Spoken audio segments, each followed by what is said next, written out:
First update में आपका स्वागत है। मैं पत्रकार नवीन इनामदार। भीड़ में निकृष्ट दर्जे के निर्माण कार्यों के खिलाफ चल रहे आंदोलन को अब बड़ा सामाजिक समर्थन मिलना शुरू हो गया है।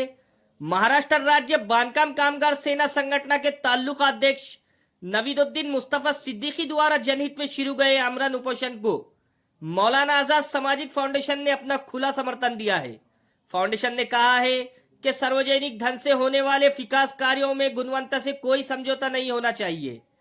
यदि निर्माण कार्यों में अनियमितता या निकृष्ट दर्जे का काम हुआ है तो उसकी निष्पक्ष जांच कर दोषियों पर सख्त कार्रवाई की जानी चाहिए।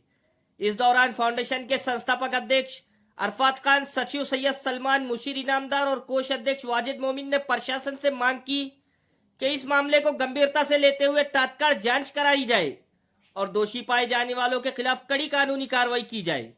फाउंडेशन का कहना है कि यह आंदोलन किसी व्यक्तिगत स्वार्थ के लिए नहीं बल्कि जनता के हित और सार्वजनिक धन के सही उपयोग के लिए किया जा रहा है और ऐसे जनहित के मुद्दों पर समाज के हर वर्ग को आगे आकर समर्थन देना चाहिए। अब देखना होगा कि प्रशासन इस आंदोलन और बढ़ते जन समर्थन के बाद क्या कदम उठाता है और निकृष्ट दर्जे के निर्माण कार्यों पर कब तक कार्रवाई होती है। इस खबर पर आपकी क्या राय है, हमें कमेंट करके जरूर बताएं।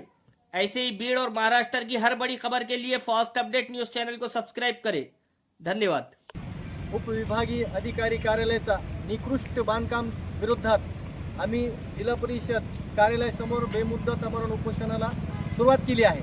आमची मागणी माननीय साहेबांना अशी आहे की हे निकृष्ट दर्जाचे बोगस काम तात्काळ बंद करून संबंधित इंजिनियर गुत्तेदार यांच्यावर योग्य ते कारवाई करून सर्वसामान्याचे जीवी हानीतास होण्यास वाचवावे व आमचे मागणीची दखल घेऊन पुढील योग्य ते कारवाई करावी म्हणून आज आम्ही ह्या ठिकाणी उपोषणाला बसलो। आमचे सहयोगी, आमचे मित्र अरफात भाई, मौलाना आझाद फाउंडेशनचे अध्यक्ष सलमान भाई, इतर सर्व शिष्टमंडळ मित्र परिवार आम्हाला या ठिकाणी सपोर्ट करण्यासाठी, इथं पाठिंबा देण्यासाठी आले। मी त्यांचं बी ह्या ठिकाणी आभार व्यक्त करतो। जय हिंद, जय महाराष्ट्र, जय भारत।